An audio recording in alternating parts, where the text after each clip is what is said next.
Hello friends, இன்றைக்கி நான் ஒரு குட்டி கதை தாங்க சொல்ல போகிறேன். ஒரு 15 வருஷத்துக்கு முன்னாடி நடந்த கதை இப்போதைக்கு எனக்கு ஞாபகம் வந்துச்சு. நான் அந்த இடத்துக்கு போனதால் அந்த ஞாபகம் எனக்கு வந்தது. சரி, உங்கள் கூட ஷேர் பண்ணிக்கலான்னு ஷேர் பண்ணியிருக்கேன். பிடிச்சா லைக் பண்ணுங்கள்.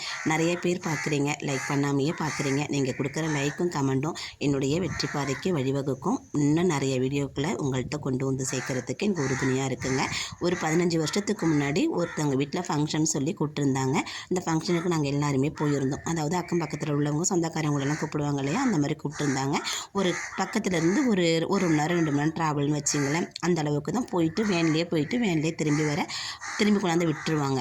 நான் என்ன பண்ணிட்டேன், நாங்களும் கிளம்பி போகும்போது அவசரத்தில் பரிசு எடுக்காமல் போயிட்டேன். நான் அப்போதெல்லாம் அந்த ஜிபே அந்த வசதியெல்லாம் கிடையாது என்கிட்ட.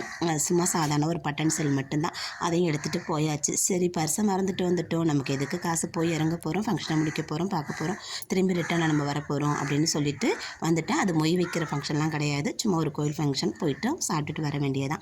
அந்த மாதிரி தான். சரின்ட்டு எல்லோரும் ஏறி உக்காந்தாங்க. நாங்களும் வந்துகிட்டே இருக்கும்போது பார்த்திங்கன்னா ஒரு இடத்துல நுப்பாட்டிட்டு அவங்களுக்கு தேவையான திங்கிற பொருளை வாங்குறாங்க. நான் கைப்புள்ளையே கையில் வச்சிட்ருக்கேன். எனக்கு ஒன்றுமே புரியல. நம்ம யார்கிட்டையும் போய் காசு கொடுங்கன்னு கேட்க முடியல. என் பிள்ளைக்கு இதை வாங்கித்தாங்கன்னு என்னால் சொல்கிறதுக்கும் முடியல. எல்லோரும் வாங்குறாங்க. ஆனால் வாங்குறவங்களும் சரி பச்சை பிள்ளை வச்சுருக்கிறாளே, அவள்கிட்ட ஒரு பிஸ்கட் பாக்கெட்டை வாங்கி கொடுப்போம், ஒன்று வச்சுருப்போம், அது பிள்ளைகிட்ட கொடுப்போன்னு யாரும் நினைக்கல. எனக்கு அப்படியே துக்கம் தொண்டையை அடைச்சி போச்சுங்க. மனசு ரொம்ப கஷ்டமாகி போச்சு. நான் யார்கிட்டையும் அதை கேட்கவும் கிடையாது. இப்போதைக்கு அந்த இடத்த தாண்டி போகும்போது அந்த நினைவுகள் எனக்கு வந்ததுனால உங்கள் கூட நான் ஷேர் பண்ணுறேன். யாரையும் நம்பி மட்டும் இவங்க இருக்கிறாங்க, இவங்க நம்மளை பார்த்துப்பாங்கன்னு சொல்லி மட்டும் நம்ம போகக்கூடாது. எங்கே போனாலும் நம்ம கையிலையும் ஒரு 10 ரூபா காசு இருக்கணும். நமக்கு தெரிஞ்சு வச்சுருக்கோமோ தெரியாமல் வச்சுருக்கிறோமோ அதை மாதிரி வச்சுருந்தா மட்டும்தான் நமக்குன்னு நம்ம பிள்ளைங்களுக்குன்னு நம்மளால் செலவு பண்ணிக்க முடியும். யாரு கையும் எதிர்பார்க்க வேண்டிய அவசியமும் இருக்காது. அந்த இடத்துல அந்த நிமிஷம் என் பிள்ளைய வச்சுட்டு ஒரு செகண்ட், ஆனால் நான் அழுதுடலை. நான் ரொம்ப மன தைரியத்தோடு சரி இருக்கட்டும் அப்படின்னு நான் இங்கேருந்து போகும்போதே பாப்பாவுக்கு தேவையான பால் டப்பா அதெல்லாம் நான் எடுத்துகிட்டு போயிட்டேன். இருந்தாலும் அந்த இடத்துல என் பிள்ளை வேடிக்கை பார்த்துக்கிட்டு இருந்துச்சு. அவங்கெல்லாம் வாங்கினதையும் நானும் வேடிக்கை பார்த்துட்டு வீட்டுக்கு வந்துட்டேன். வீட்டுக்கு வந்து எனக்கு அவ்வளோ அழுவேன். நம்ம இப்படி ஒரு சொந்த பந்தத்தோடு இருக்கிறோன்னு நினச்சி நான் பெருமைப்படுறதா நான் துக்கப்படுறதான்னு எனக்கு தெரியல.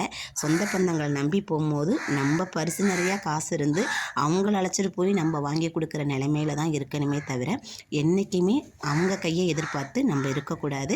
நான் என்னோடய அனுபவத்தை உங்கள் உடனே ஷேர் பண்ணியிருக்கேன். கூட வந்தவங்க எல்லாருக்குமே ஒரு நேரம் நான் கண்டிப்பாக உதவி இருக்கேன் அவங்களுக்கு. அந்த உதவியை எனக்கு திருப்பி செய்வாங்கன்னு எதிர்பார்க்கல. இப்போ நம்ம 4 பேர் கூட போகிறோன்னா அவங்களே வாங்க டீ குடிங்க அப்படின்னு சொல்லிட்டு அவங்களுக்கு டீ வாங்கி கொடுக்க மாட்டோமா, அந்த மாதிரி நினைப்பு கூட அவங்களுக்கு வரலை. இப்படியும் சில மனிதர்கள் இருக்க தான் செய்கிறாங்க. பிடிச்சா லைக் பண்ணுங்கள், சப்ஸ்கிரைப் பண்ணி சப்போர்ட் பண்ணுங்கள். நன்றி.